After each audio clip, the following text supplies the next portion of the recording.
emotions are inside of you. So it's not like, oh my God, I'm angry because this happened. No, you decide to become angry and allow this trigger to make you angry. Klaus Kleinfeld, previously CEO of Siemens, where he led transformation inside one of the most historic industrial giants in the world. If you're feeling burned out, this is a conversation you need to hear today. You have the absolute option to sit there and say, this does not affect me. I will not allow this emotion to affect me. Was there a certain situation where it kind of woke you up to the whole idea of mindset and energy? I was, for a good part of my life, of the belief that it's all about time management. One evening, one of my colleagues comes to my office and he said, Klaus, you've been all wrong. And I said, all wrong on what? On your metaphor of life. And that got us into a really good late night discussion battle. And that made me then look at, okay, what is this really? And it's all about energy. So then the question is, how do I get energy? Klaus, it's so great to have you here. Well, Ilana, pleasure to be here. I want to take you back in time to Germany and maybe talk a little bit about Klaus. Can I take you to before age 10? Like, who was Klaus? Klaus, before age 10, is the only child of two refugees from East Germany, living in the north of Germany, Bremen, Hanse town, so trading town, right on the ocean there. Growing up, while his father is getting a good education and has just been making it into being one of the founding members of what then turned out to be the out of space team that Germany put together after the Second World War. And he died. And then life changed quite dramatically at age 10. Take me there to age 10. You lose a prominent figure in your life. Can you take us there for a second? I mean, that's devastating. The sad thing is I sat on his deathbed without knowing that he was dying. I came home from school and my father was at home on a normal day, which was not common at that days. They used to work also on Saturdays, and he also continued his education at night.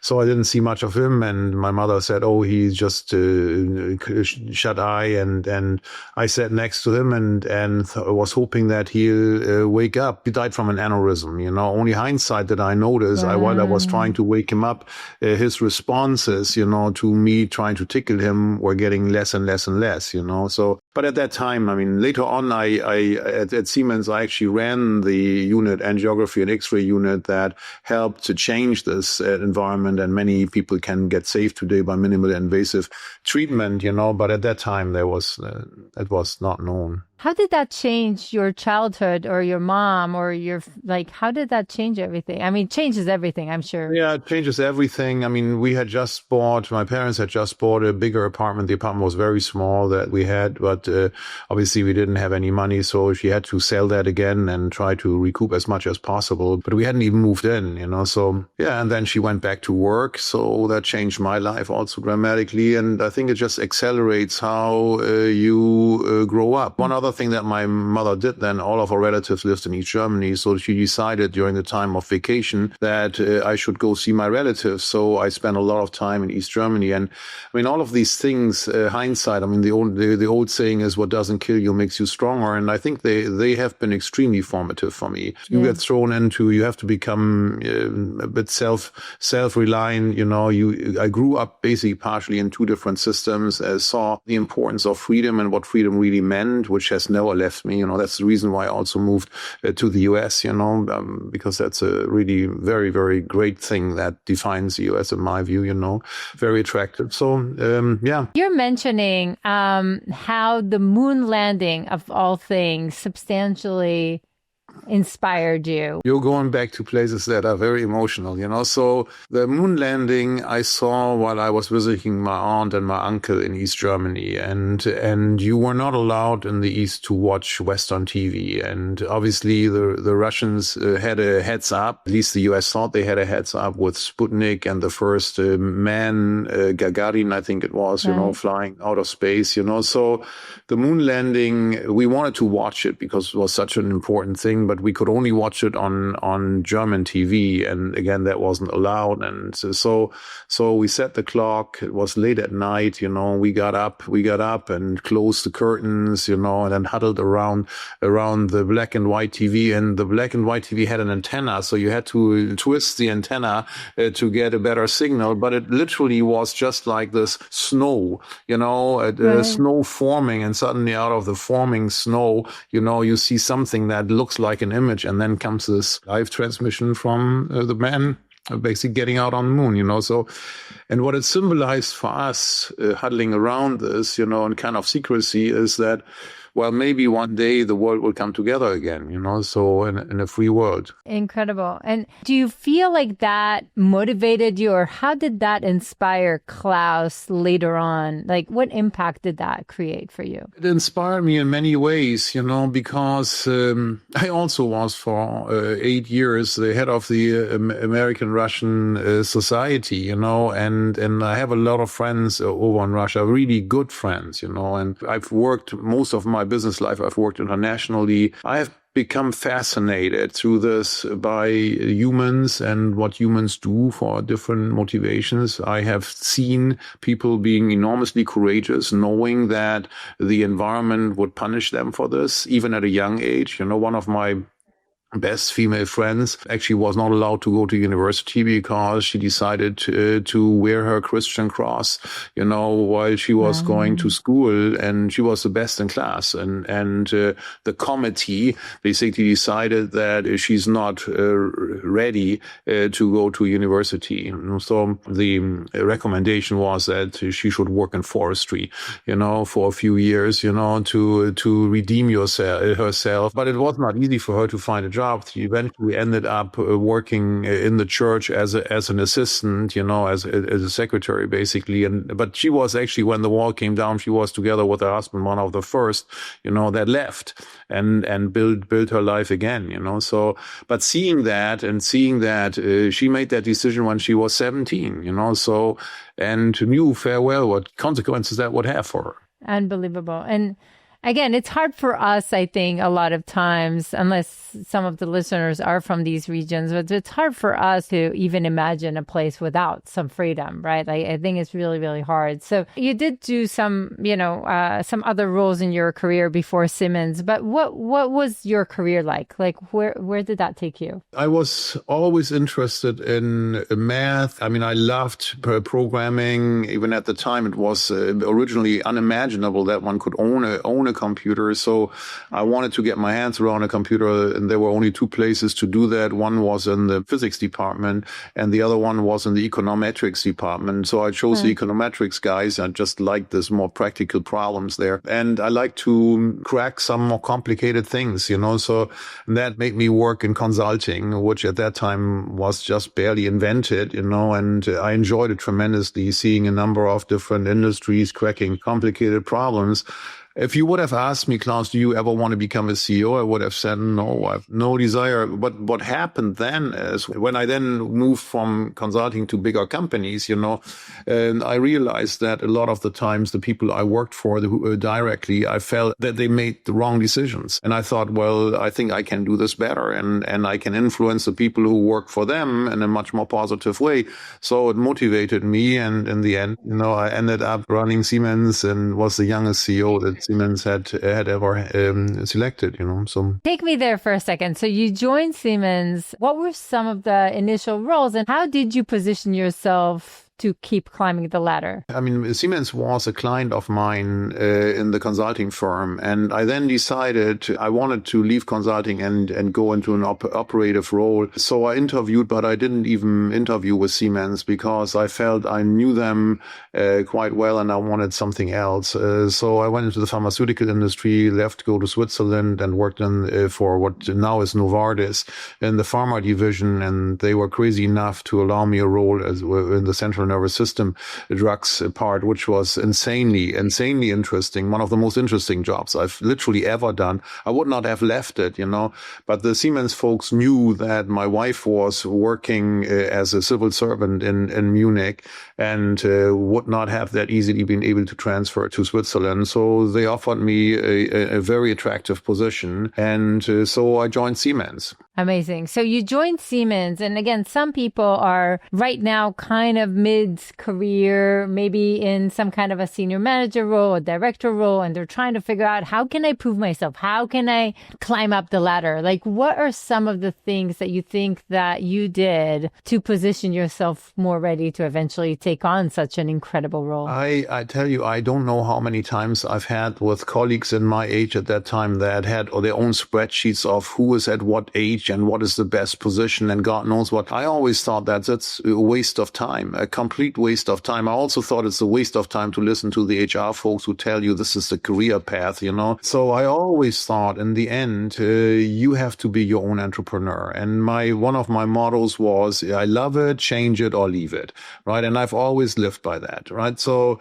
even when I didn't have money. But the other principle was I want to create value for the people who I work for. And the value very often was of a nature that they didn't necessarily ask me to do that. So I used my own brain and I used what I saw as the potential solution of moving forward. And then got onto it, right? And made suggestions, some of the stuff I did in my free time. But I didn't do it out of the motivation that I wanted to shine or something. I just did it because I thought this will be good for the business, it will be the right thing. Exactly. And in a way, I was betting on, in the end, people will also give you better opportunities, That didn't always work, by the way, In large organizations, this is sometimes very bureaucratic. I had one boss who told me, hey, because I was there and I felt for a year and I felt I didn't really learn much, and I was rather in the role of, even though I was the youngest in the department, to teach. So I had a conversation with my boss, and the boss basically said to me, hey, Klaus, you have to first adopt the smell of the stall, the stable, or whatever you want to translate that, So, and I thought, what on earth is that, So if we're here in an environment where seniority counts, talent, it hates seniority. I always thought it has to be about performance. And if performance doesn't get gratified, then I'm out. Simple as that. Incredible. I love that. And again, that is the hunger that kept you going. Talk to me a little bit about the day or whatever that was, like that you actually realized that you got the CEO role. What was it like? And was it exciting? Was it scary? Was it worrying? Like how did that take you? No, it was rather, first of all, it doesn't happen like this. It's not, in large companies, it's a longer process, but you realize at a certain point in time, you may have a shot. And I liked it, to be honest, but then came the time when Siemens announced, the then CEO announced that he is considering to retire. And some people, obviously on purpose, also sneaked out a couple of names who were contestants, So that is the worst that you can do. Some people think that that's helpful because you test the people. I think that's awful, to be honest, So because you drive away your best people, and it was like, I was wearing a little red dot on my forehead. Internally, people were trying to shoot me from back and center, So that was not pleasant, And then when I took the position formally, I felt very, very well prepared because I had worked in a lot of different industries, a lot of different businesses. I thought I knew the company very well. I had many, many conversations, tons of data points on what I thought, what should be made differently. And unfortunately, also, we had quite a dramatic situation on our hand because at that time, about a third of Siemens was in a very bad situation. It was all the IT and the telecom business that was sliding very, very fast, and we had to fix that.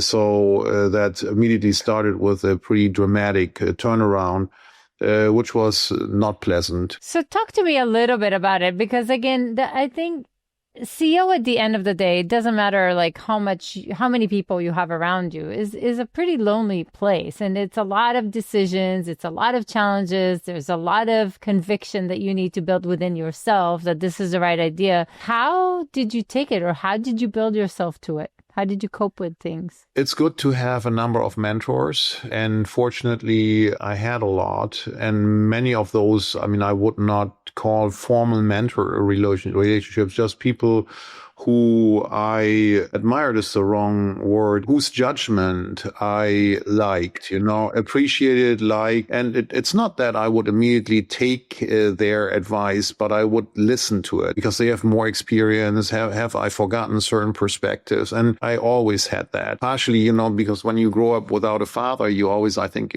implicitly look for father figures, so that was natural to me.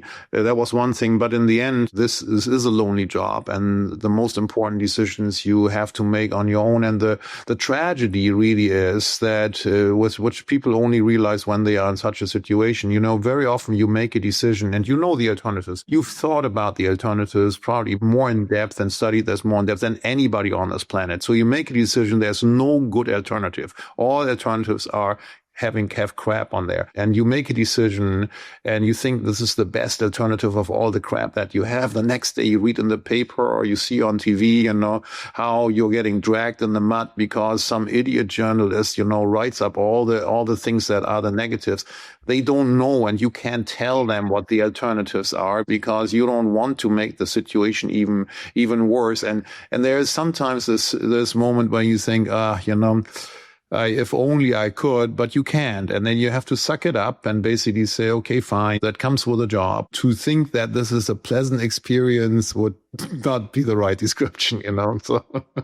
Is there a specific episode that you remember, a challenge that you're allowed to talk about that kind of shaped you? Because again, it could be incredibly hard. I don't know if you sleep at night, but some of these things come up at 3 a.m. I think also because I started having a really paid job when I was 12, and from then on I've never stopped working. So I've seen a lot, and I've seen it from the bottom of the bottom of the bottom, so until I made it to the top, so that helps. So you actually never forget the perspective. You have different perspectives. What is the bottom? The bottom was filling in racks at the supermarket around the corner in the morning, so. And the most hated place was the milk rack, because in summertime, the milk rack, if that didn't work out well, I tell you, that was not the most pleasant way to get into the day before school. Definitely not, so.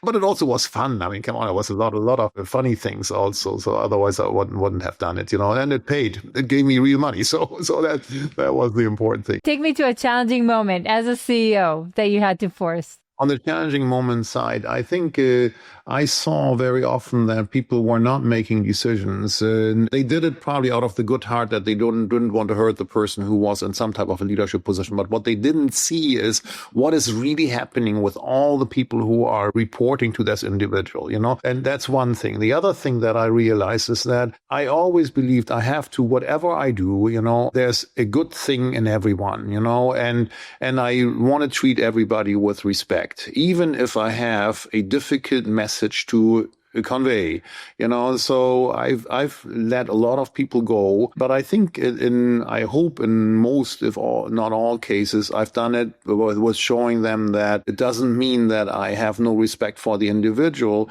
However, the role the individual is in needs some other capabilities that I have not seen in this person. I've seen very often that when you have this conversation, two things happen. One is that the person basically is surprised about the feedback because the individual has not had that feedback before. That particularly happens when I came into a new environment, and looked at the leadership, and I realized that there had not been a good feedback culture before.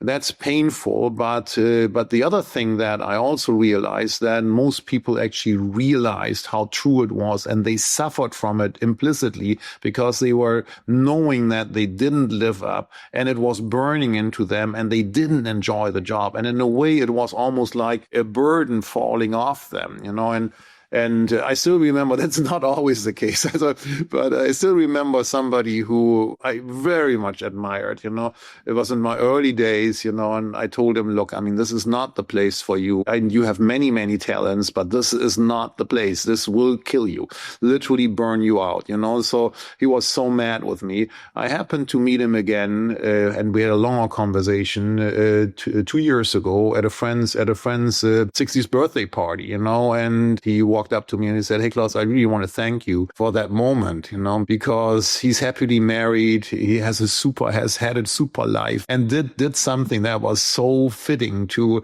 what his skills are, and has achieved things in life that he never thought were possible. But he said, if I had stayed in that, I would have continued to be unhappy, And that's wonderful. That's really wonderful. I love that, Klaus, because I think, I talked to Sahil Bloom, I think it was, that talked to me about how having a good job that is not yours is actually worse than a bad job, right? Because a bad job, you constantly know, or a bad situation, you're like, I need to fix it. But a good thing that isn't yours, is not the right fit, is really hard, because it's basically like, if you feel like you're handcuffed into this thing, it's comfortable and you're not going to take the action until somebody helps you out, right? So, it's kind of that. I think it's also the problem that many people shy away from making a decision because they have this enormous fear, and I think fear is a really bad decision maker.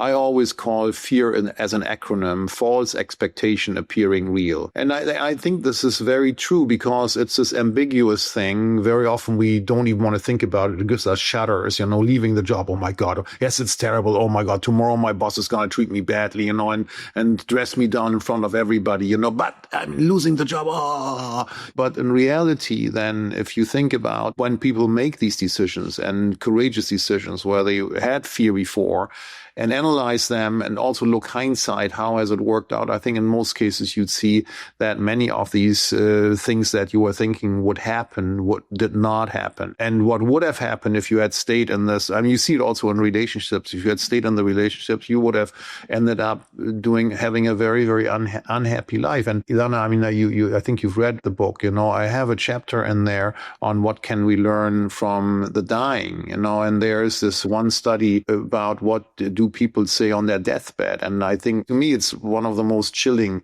chapters I have in the book, what do they say on their deathbed? And they say, I wish I had allowed myself to be more myself, listen to myself and not listen to others.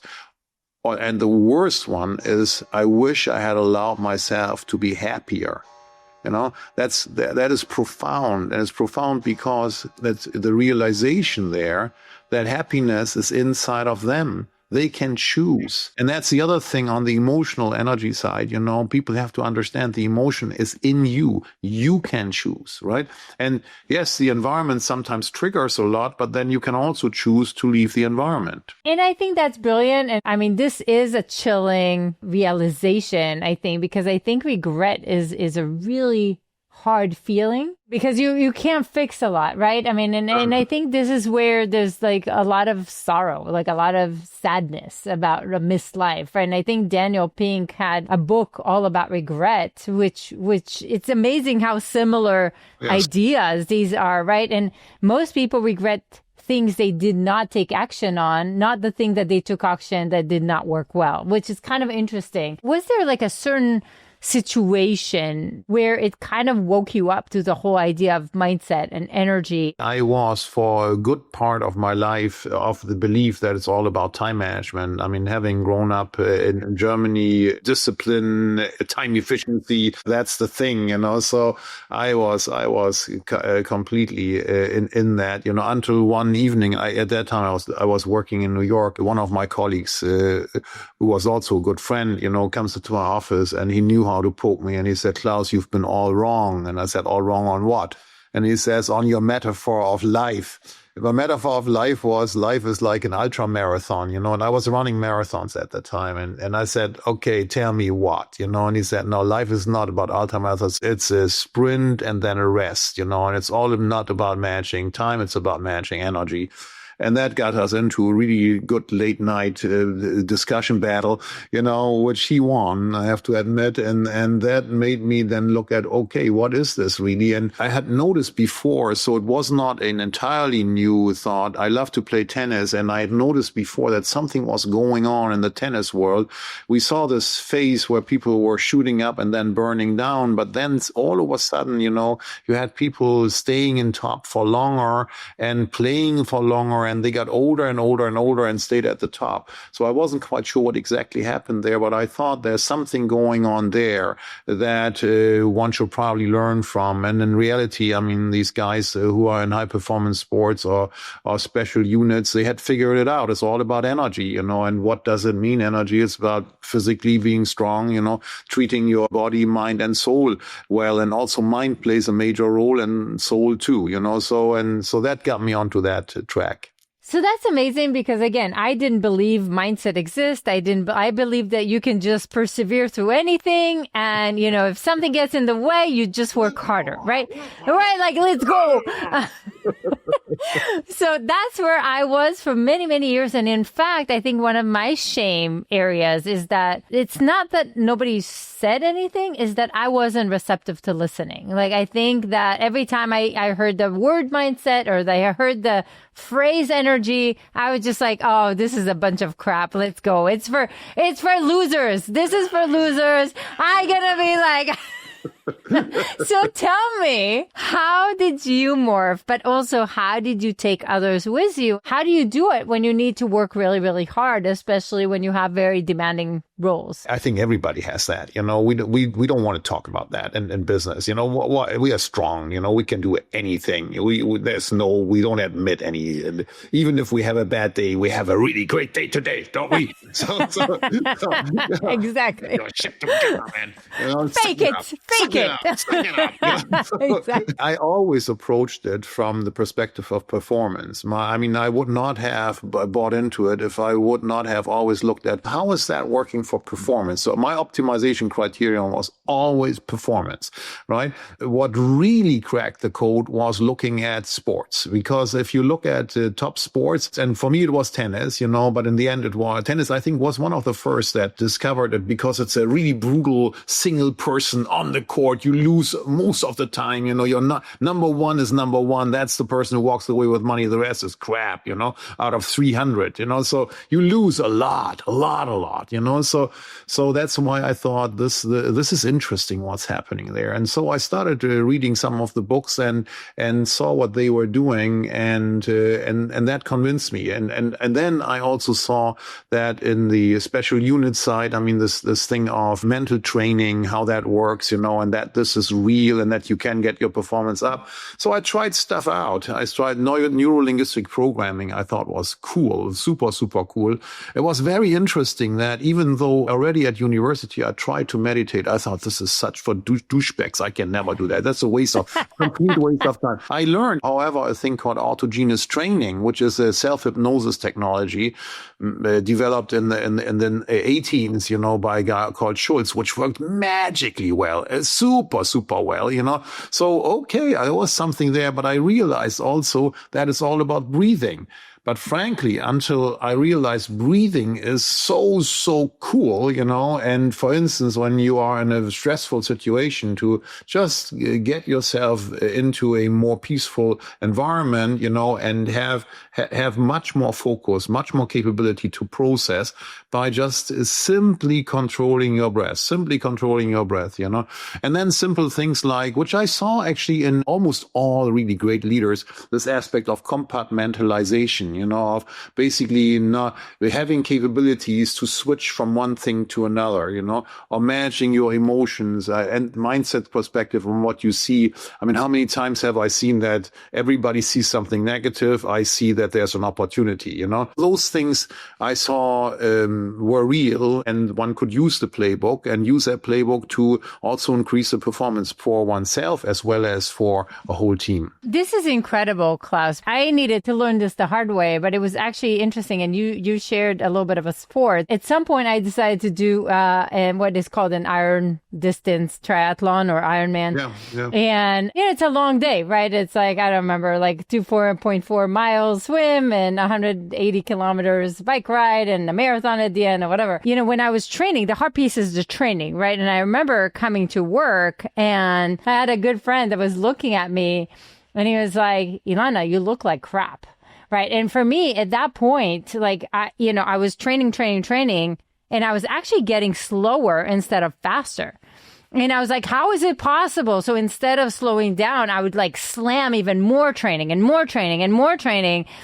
until that day when he's like, you look like you're going to collapse.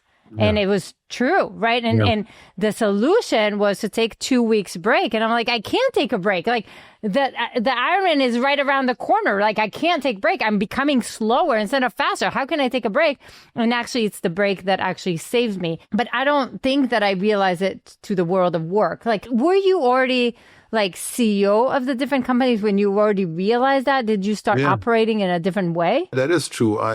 Yes, at that time I was already in a pretty senior leadership position when my mantra changed. As I said, I always saw it under the perspective of how can I become a better performer. I never believed in this, here's my private life, here's my business life. I always believed it's one life. I have to integrate that. I want to be a good father. I want to be there for family. I want to have a good friendship group.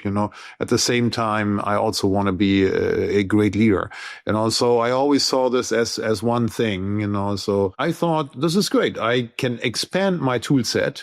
I can even get more stuff done, probably be a little more happy. That's how I saw it. And that's also, those who work together with me know that's exactly how I positioned it, and because it was what I still today think. That was one of the reasons why I've written the book, because I want to make sure that people get this kind of framework, because I've seen, interestingly, that also in the young generation, particularly founders, people who started in the startup world, I saw that people already in their 20s have their burnout. One person who I've worked very closely with almost died after a fundraising round, because he had just a little cold, and the cold was jumping and ignored it, was jumping to his heart, inflamed his heart, and that boom was it almost. And I thought, wow, this is not right. People, there is a different way and there's a better way, and this better way will get you not less performance, but more performance, more energy, because in the end, it's all about how much energy you have. Where you then want to apply it, that's completely up to you, So then the question is, how do I get energy? How can I conserve energy? And then this other thing that was important to me, what's the aspect of purpose? What role does purpose play? Right? And purpose does to energy what a laser does to light. It takes this diffuse thing of energy, focuses it around one thing, and boom, makes this extremely powerful. My simple indicator for whether you have found, it's typically not one purpose. Most people have more than one purpose, But if you have found some things, how do you feel when you get up in the morning, when the alarm clock rings, you think like, oh, another day where I have to schlep myself. It's only 20 more years until I retire. There are people like this. I met people like this. So I do. I met people who could tell me exactly by the day how many days are left until retirement. Or do you say, bam, I have a great day. I have a great day today. I have this meeting. It will get me much closer to what I want to do in life. And this meeting doesn't necessarily just mean meetings in business. It also means, hey, I will spend some time with my kids tonight. I have a special moment. I take them to dinner, or take them to whatever, to a game or so. And that doesn't have to be big, just have a sit down, over whatever, So that is the framework that I wanted to provide. And I love that. And I want to talk a little bit about it, because I think burnout is real. Anxiety is real. And you're very vocal also about ways to recharge yourself, which I love, because it's not necessarily with margaritas on the beach all day. Like, not everybody wants that, but what does it look like, right? They still need to get a paycheck, or they need to find a job, or they need to find the funding. Like, how do they find a way to balance and not burn themselves out to death? Well, I think the first thing is to understand what sources of energy are there, and to keep it very simple. It's body, mind, and soul. And then when it comes to body is probably the best understood today. But even there, most people understand you have to move your body. You have to stay recently fit. You have to eat recently well. Don't overdo it with alcohol. Alcohol is a neurotoxin, and other substances. I also would like to mention that. But there are some things like sleep that's very little known. For years, I thought sleep is for weak people, But now that we all have these wonderful devices that can measure what's really happening to you.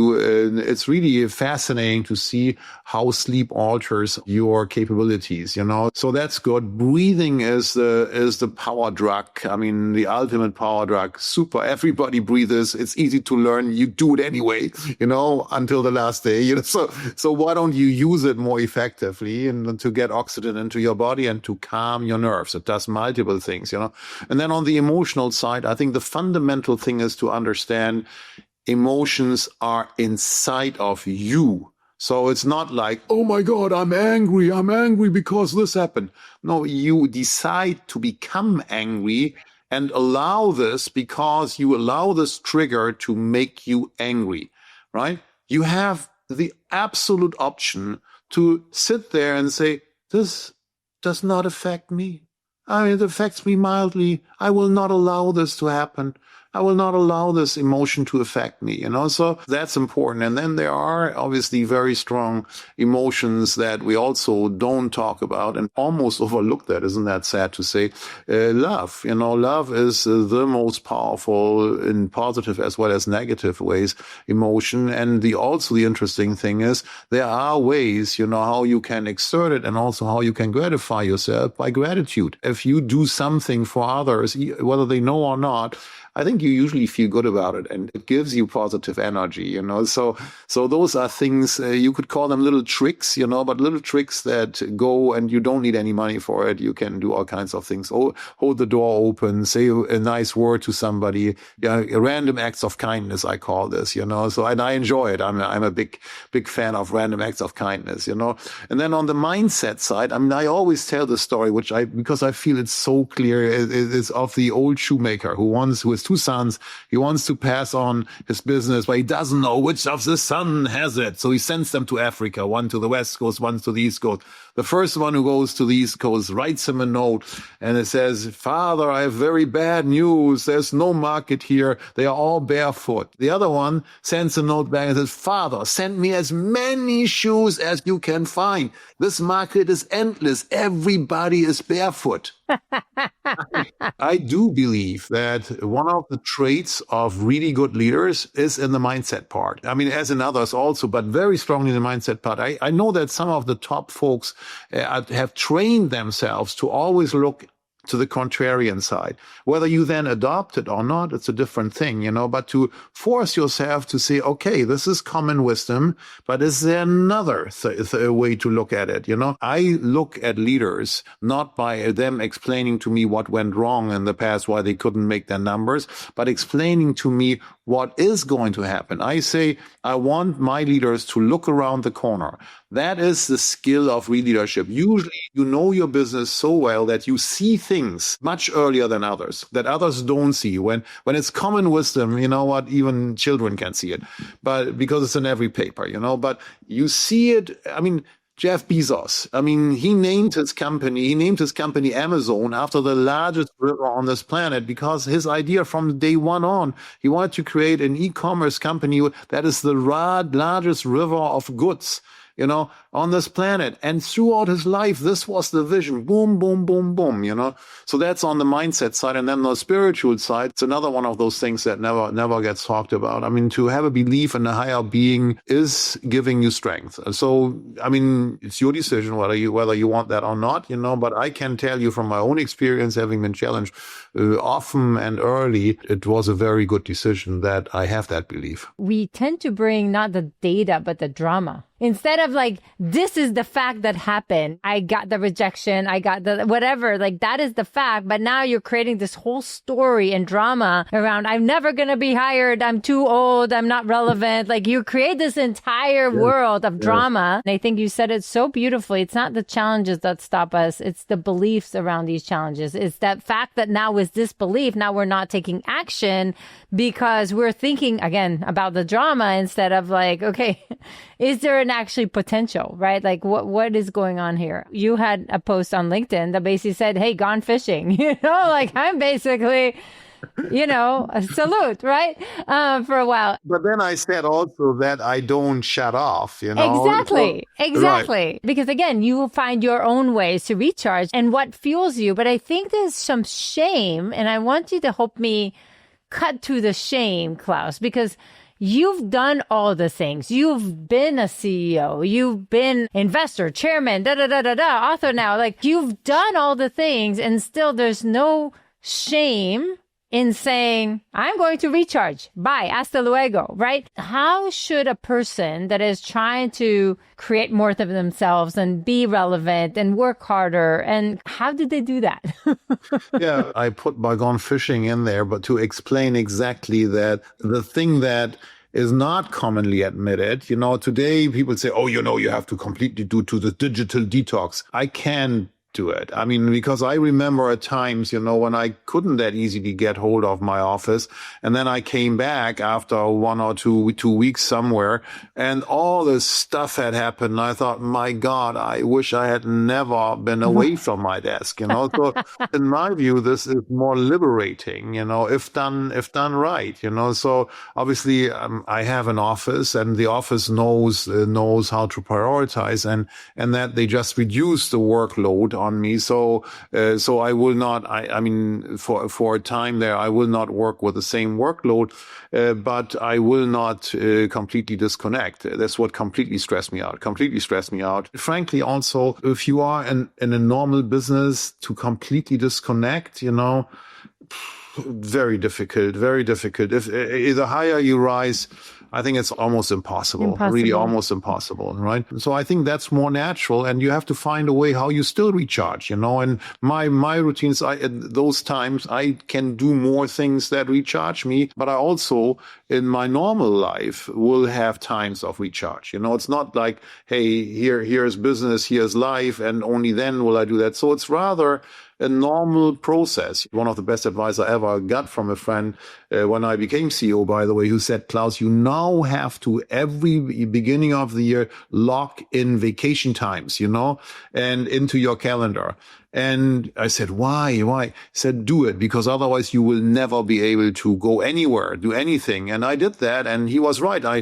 I never took all the times that I put in there, but at least you have some periods where you can say, hey, let's go for a long weekend. Let's do this, let's spend a night in the opera, let's go with the kids someplace, If I wouldn't have blocked that, all the stuff that's happening overrides it, and you suddenly, your life has been eaten up, and you allow others to run your life instead of yourself. And I love that, because I think there's a reason why on planes they tell us to put our own oxygen mask on, right? If we don't have our own oxygen mask on, we can't take care of not the teams, not people around us, right? Like, it's just impossible. I love this conversation. I think it is very, very missing from the world of wah, let's do it.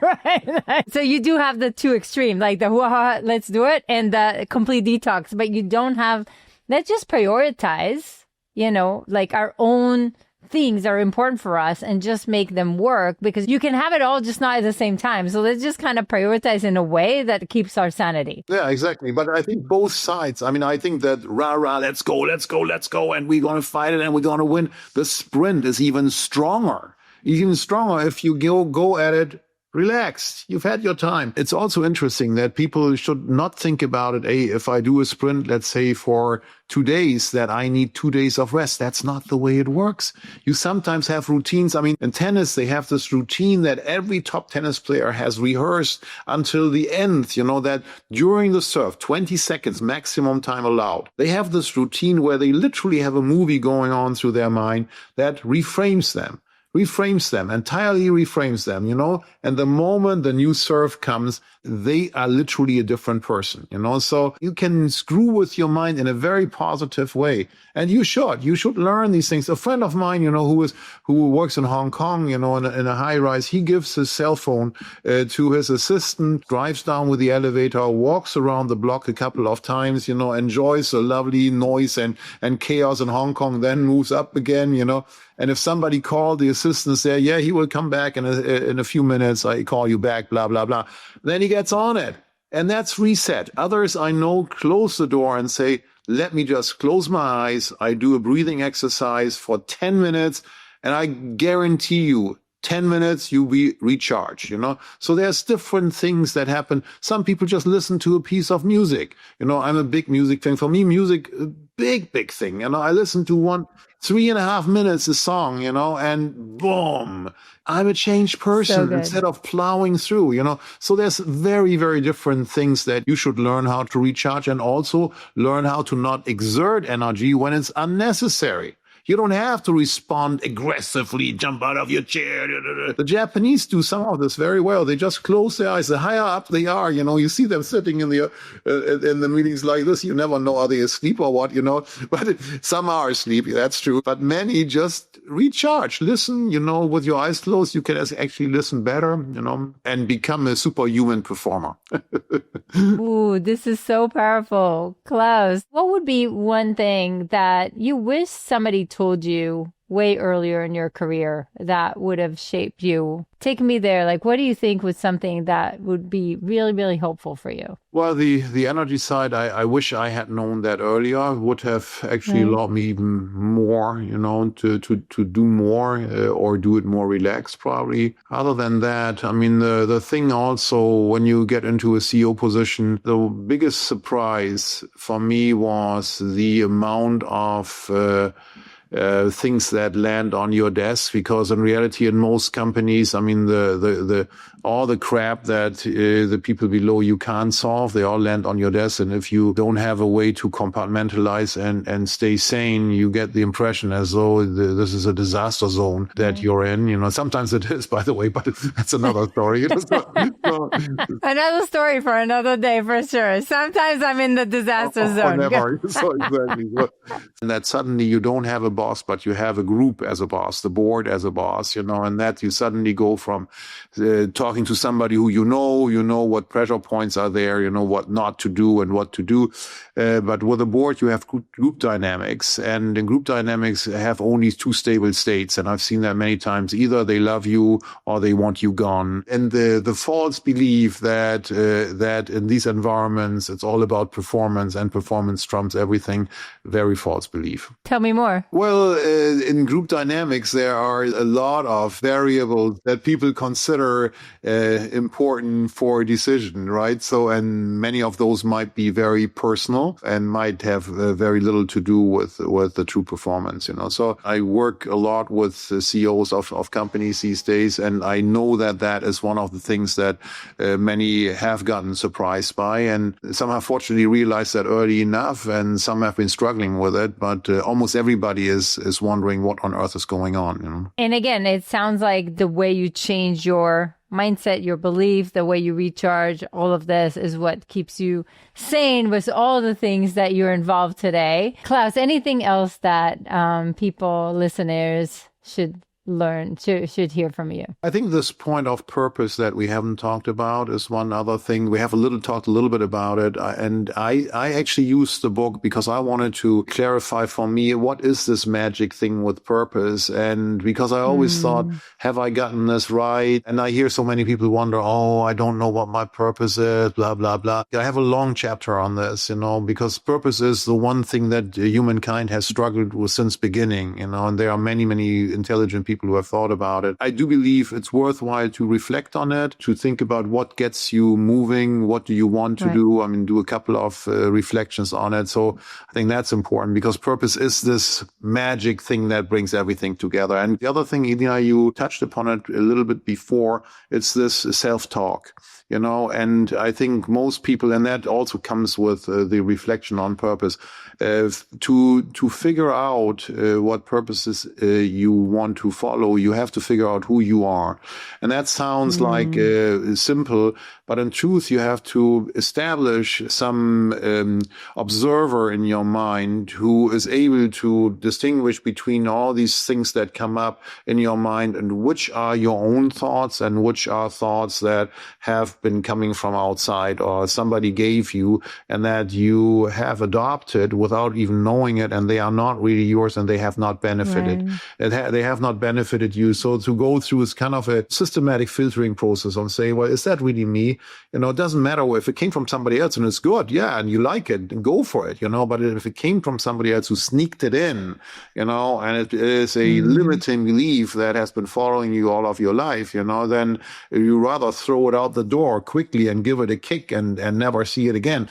This is important. I see this again and again and again when you hear the self-talk, and you very often when you talk to people, you hear it in the words that they choose, you know, and how they frame themselves, which often is limiting, that they say, well, I believe I can only do this. I'm good at this, you know, and very often you'd say, why do you think you cannot be good at that? Well, I never tried it out, or I've been told, you know, in my youth, blah, blah, blah. And so, well, is it really true? Yeah, exactly. Is it really true? You know, that is super important. And the other thing, which goes more into what I call the outer game, is the question of how do you multiply yourself? Because frankly, there's one thing that you can achieve, but it's even better if you can build a high performance team and work with a team. I am an addict to high performance teams, and I've experienced, fortunately, many, many times in my life that I've been able to work in a team or even build up a high performance team and achieve things that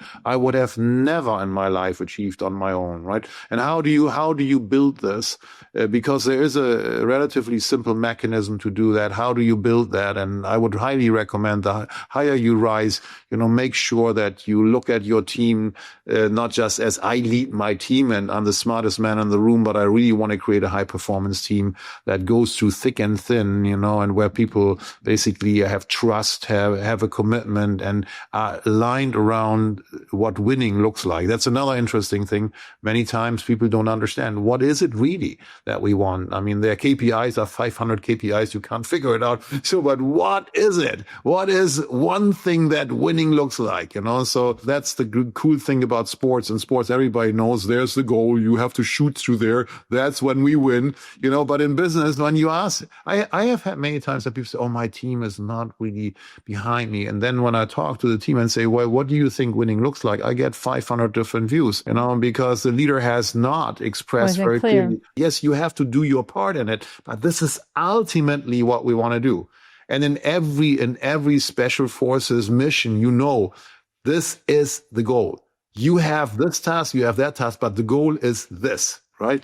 And that's important to build a team and be aligned around the goal. All these things are so critical. And I think it boils down, first of all, as a leader, is what to say no to. And I think that is so hard, right? Like, all the shiny objects sound really cool. Can we all go all of them, right? And I think as a leader, like the better you are at honing that and just saying, no, let's focus here, the more your team can actually go after that.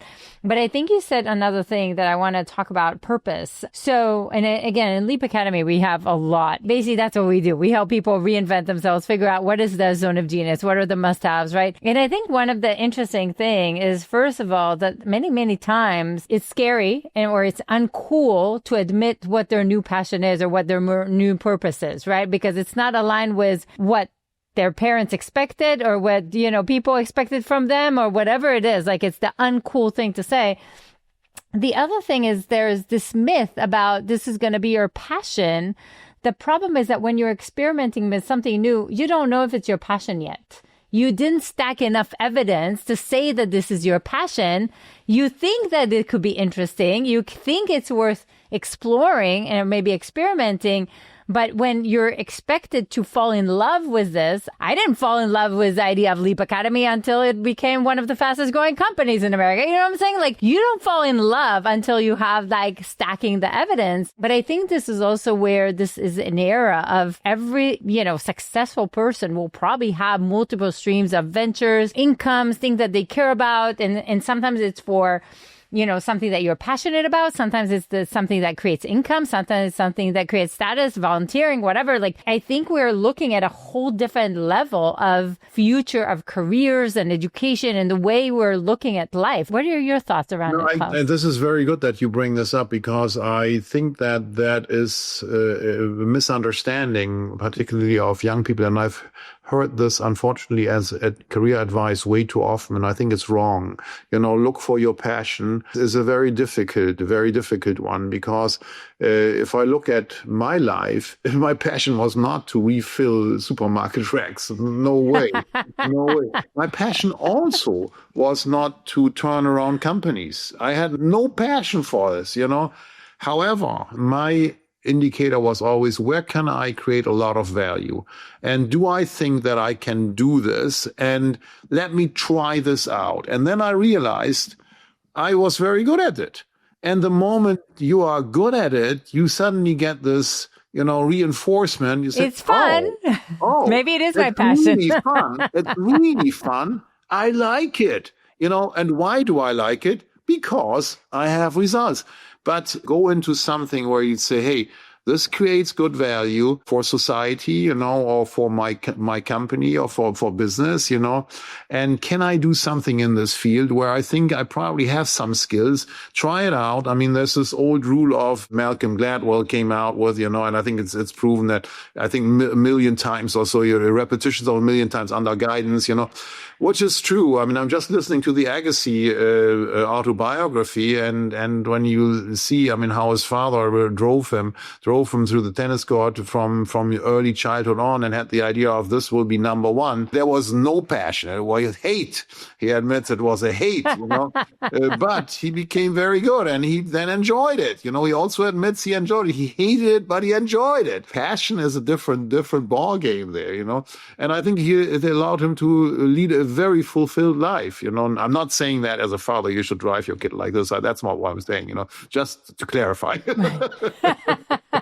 Well, my daughter will kick me out the door if I'll try. So, Yeah, but there are some cultures where this is still quite acceptable. That's true. They do have their own spirit, though. Klaus, this was so fun. I can probably talk to you for 5 more hours. Seriously, this was so great. And so many nuggets. And folks, if you hear something that you love, write us. It makes our day. Klaus, thank you for being on the show. Well, Ilana, it was a pleasure, really. And you made it fun as a host. I enjoyed the conversation really very, very much. And I hope that the listeners will also do so. They will. More episodes that you're going to love are right around the corner. So definitely make sure to click the like button and subscribe to our channel. Also, who in your life should see this today? Do share this with them. This will inspire and help those you care about, and helps us continue to bring amazing guests. And I will see you there.